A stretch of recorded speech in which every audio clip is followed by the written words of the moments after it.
it is at this time we would now like to begin the dedication of our track. I just want to thank all the kids that made this possible. Brent Haley deeply cared about his athletes. It was just a tremendous honor. It's awesome.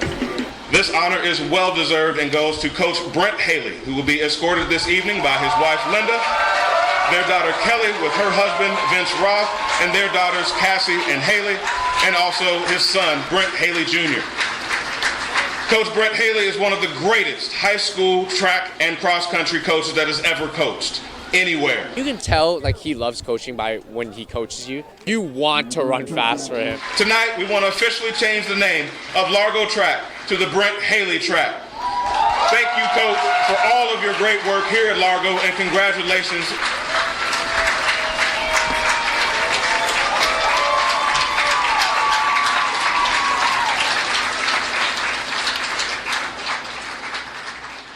Hello and welcome to the first 2023 cross-country season episode of All the Miles Mattered. I'm Neil Amato. Good to have you coming along for the run. New material is in the works on several topics, but first comes some important news.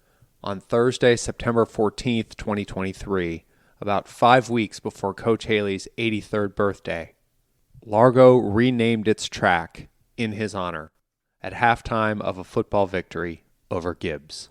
Friends of the program were out in force, coming to honor the coach, to see the words Brent Haley Track officially unveiled. Superintendents past and present showed up. Coaches from other schools showed up.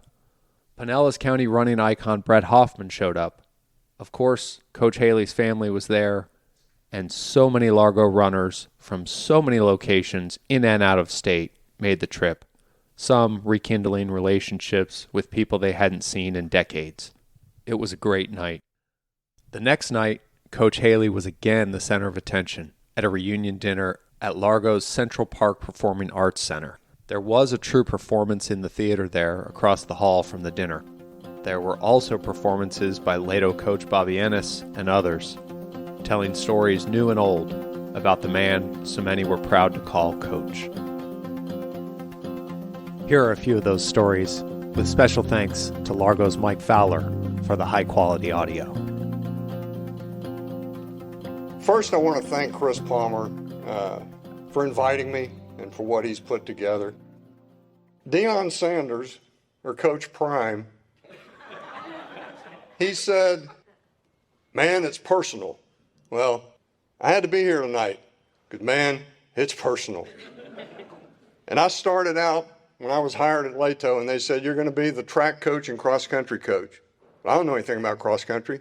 So the other coach said, "Well, there's a clinic in Gainesville. The two best cross-country coaches in the state are going to be there, and so why don't we go?" And I did, and I walked into Wrights Union on the campus of the University of Florida. Coaches from all over the state came to listen to Brent Haley of Largo and Nick Gailey of Titusville Astronaut. And this was dubbed the Gailey-Haley Show, right? And I walked into the room, and I didn't know who was who. I'd never seen either one of them. I didn't know a Gailey from a Haley. So, two guys standing up front. One of them, he was kind of thin, kind of tall, dapper-looking dude, had his dress shirt neatly tucked into his dress pants, not a hair out of place, a tailored coat that he was wearing. And I said, this guy could be a lawyer in front of the jury, or it could be like a university professor getting ready to lecture his class, or some business executive in a boardroom. And then I looked over at the other guy and I said, he could be a coach. I also figured at that point that must be Brent Haley, because he had Largo CC embroidered on a gold shirt that was halfway tucked into blue coaching shorts, and he was wearing a ball cap that had Largo CC. I'd figured it out. The two things I took away from that clinic, and there was a lot of good information, and I didn't know anything, but the two things I took away was Brent Haley deeply cared about his athletes. That's the first thing. Secondly, is this guy has a passion for coaching. He's a coach. God put him on this earth to be a coach. And I noticed those two things right away, and I didn't even know him yet. I got back, school started, fall cross country. The other coach comes to me and says, hey, we don't have a meet this weekend, and Largo is running against Astronaut over in Winter Haven at the Cypress Gardens Invitational. Would you like to go over there and see it? And I said, sure. So I get over there and I get out of the car. Masses of maroon and gold, Titusville Astronaut CC, War Eagle CC. It was an army of followers. They even had cheerleading girls that had Gailey girls on their shirts, right? They had the pom-poms, they had the whole thing going on, and their team was over there with their maroon brand new shorts with gold stars all over it and matching racing top. Looked like they'd just come out of the box, brand new. And then I said, well, where's Largo? So I looked around and I see a bunch of guys over there in varying shades of faded blue shorts with racing tops that looked like they had been worn a time or two, or three, four, okay? Then the gun goes off, and I follow the crowd to the mile mark. It wasn't a real spectator-friendly course. I follow everybody to the mile, and when I get there, and I'll never forget this, 7 guys came through in a pack that it was so tight, a pack of 7 varsity guys, you could have thrown a hula hoop over them. And those 7 guys were from Astronaut. And the guy I figured to be the captain, he says, War Eagle roll call. And he proceeds to call each of his runners' names. And they answer, here, sir. And all 6 answered the captain. And they moved right on through the mile. And I thought, wow, is that the way you're supposed to do this? That was impressive. It was somewhat showy to me too, I thought. But anyway, at the end of 3 miles, and it was a 3-mile race, if you were going to call roll, you better know the names of the Largo runners. Okay? And when they tallied up the score, let me just say, Largo kicked Titusville's Astronaut. I hate to interrupt this story, especially when Coach Ennis is just getting going, but it's time for a fact check. Indeed, Largo beat Astronaut that day at the Cypress Gardens Invitational, and I'm certain the roll call moment happened just as Coach Ennis described it. But Largo's dominance by the end was just a bit overstated. The Packers did have the race winner, Basil McGee, and they also had the 3rd and 4th place finishers. But Astronaut had the next 5 runners, and the race between each team's top 5 was a tie, 35 all. Remember, lowest score wins in cross country. Largo was the winner because of the place of its 6th runner. Now, back to Coach Ennis. I left that meet, and I learned 2 things. That what counts most in cross country is between the lines, from the starting line to the finish line. And secondly, and Coach Haley, my mentor, would reinforce this over the years as I got to know him, they don't hand out awards at the mile mark. And he told me that all the time. If you'll indulge me for just a couple of stories, we traveled up to Tallahassee. Leto, we had never run there before, but Largo had. And we got there early. Our teams were in the hotel. They were going to go over later and run the course. But Brent says to me, he goes, let's ride over to the course. There might be a college meet, and I can show you some things over there. So I said, sure. So we jump in the car to ride over there. Now, understand at the time that in Pinellas County, there was only one full-service gas station left, and they switched over to self-service. And Brent Haley, by his own admission, okay, well, I darn sure can't even change a light bulb. And he'll tell you that no technical ability, no mechanical ability. He can't do anything around the house, and I'm sure that Vince and Brent Jr. and they would all attest to that. So we're riding over the course. And he's a humble man, but at this point, he got a little braggadocious about his ability to self-serve and pump gas. And I'm kind of listening, like, okay, coach. And Fun. When the first time all four of us had to go, we clapped for him. okay. So Kelly tells me he had prior coaching before we were doing this. So he notices right away that the gas gauge is on E. And so he pulls into a service station. And he was so proud of himself. So he gets out, and I jump out with him. And he goes over, and in the car has a flap that you open, the door, the little thing. And then he takes the nozzle, and he just inserts that into where that flap had opened up, right? No, we didn't screw the gas cap off. We didn't insert it into the gas tank. We're squeezing the handle. Now, he's older than me. He's my mentor. He's my hero. And I'm standing back here watching the gas is pooling around his feet. And I just said, Coach, nope.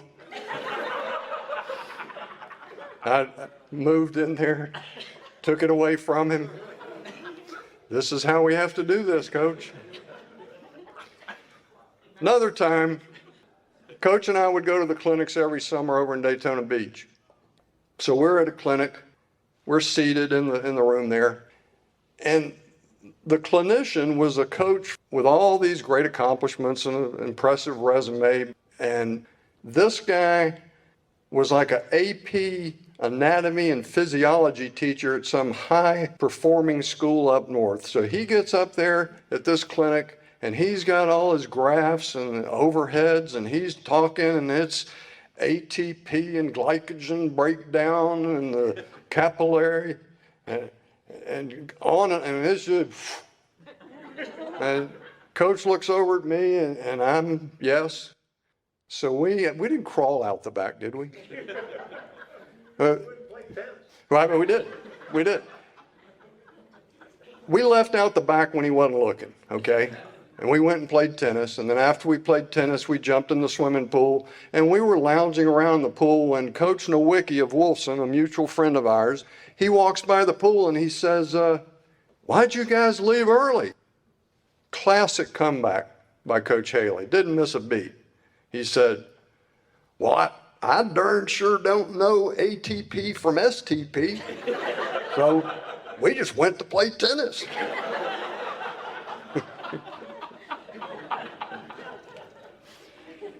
And along that vein, he was invited to speak at Virginia, South Carolina? South Carolina, all right. He was the headliner at the clinic in South Carolina for the coaches. He had prepared all of his workouts, did a great job. Only one point, he kind of got out of his lane, and I don't mean Derby lane, okay? He got out of his lane because he started trying to explain the benefits of the long distance run, and he was going to throw some of that physiology in there, you know, to be the smart guy from Florida that's come up here to speak. So he's describing, you know, the long run and the aerobic capacity and the regeneration of capillaries, but instead of capillaries, he calls it caterpillars.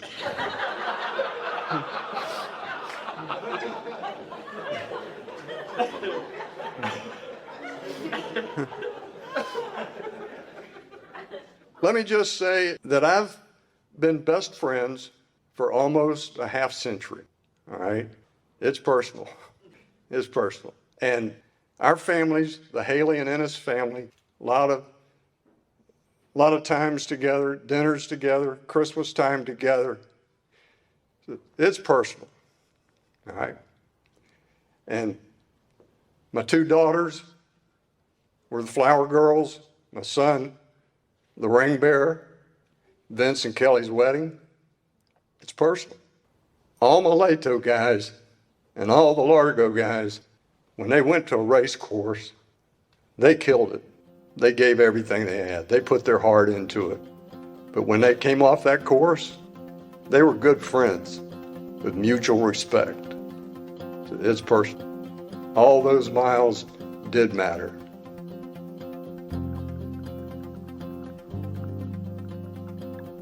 I hope when you come up here, you see all these guys and you see how much we care about you. I hope you take all that in. Please welcome Coach Haley.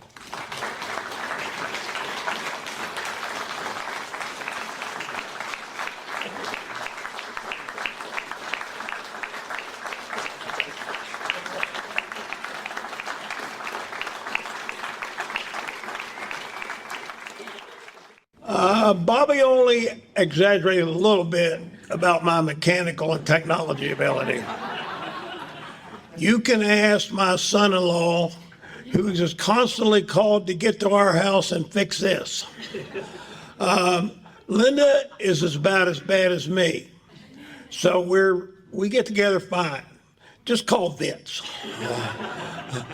I can do a little bit on a computer. I can send messages. I don't know how to send an email. I can read messages. And Linda tells people he is really good on the computer. And I tell Linda, in the land of the blind, the one-eyed man is king. So it kind of turned out the only thing I can do is coach and play checkers. I know I get accused of this. I'm telling the truth. There's definitely coaches better than me, but I'm really good at checkers. I'll break that, and $1 will give me a Mountain Dew at some place that sells cheap Mountain Dews. But a lot of my speech has already been said in thanking everybody for coming. I know that I appreciate it so much. Last night was fantastic, and tonight has been fantastic. And Scott Windmill with the meal, and Dan Skewer with the music, and Chris Palmer did so much like he always does. He does everything. But I wrote a book because I was asked to about 4 or 5 years ago. Without Tim Russell and Chris Palmer, it never would have got printed. And it's a good book. I like it, but I just wrote it, and Chris put in where I messed up with the grammar, the punctuation, or that to make the book look like somebody knew what they're doing. But anyway, I think the main goal of any coach is to have a program that you remember fondly the rest of your life. It doesn't matter what the sport is. We did that.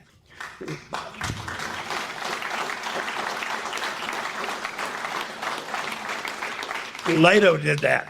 And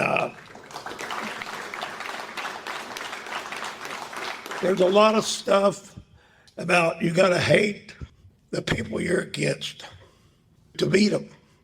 Well, we really wanted to beat Lato, and they really wanted to beat us. But when it was over, just like Bobby said, we were friends. I know this for a fact, and I'm certainly not telling anything but the truth. Sometimes we lost to them when we had as good material as they did. I know we did. But in 1980, we beat them by 3 points. And we were ecstatic. We lost to them the week before. We were in great. So today, we beat them by 3 points. And 1982, they came back and beat us by 3 points. And we wanted to win. We didn't want to lose. But if we lost, we want to lose to them. And because how could you hate those guys? They're the same guys as I got. They got a coach that's great. I mean, how could you hate those guys? We couldn't. The rivalry was tremendous. Between 1979 and 1989, each team won 5 state championships. 4 times, one team was first and the other second. It was tied 2-2. So we cost them 2 state championships, and they cost us 2 state championships. But we were a lot better team because we were challenged by them. And when we're talking about having something that means something to you all your life, with first year starting out in 1967, we weren't very good. In 1968, 1969, we're getting better. Between 1970 and 1987, we either won state or beat the team at one state every year. And everybody says, what a great coach they got. Well, I know I'm a good coach. I try hard. I care. But nobody said how good those runners were. And I guarantee you, if they wouldn't do the work that they were asked, and over the summer, they're asked to do this and they have to do it on their own. I don't know whether they do it or not. They always did it because they wanted to win.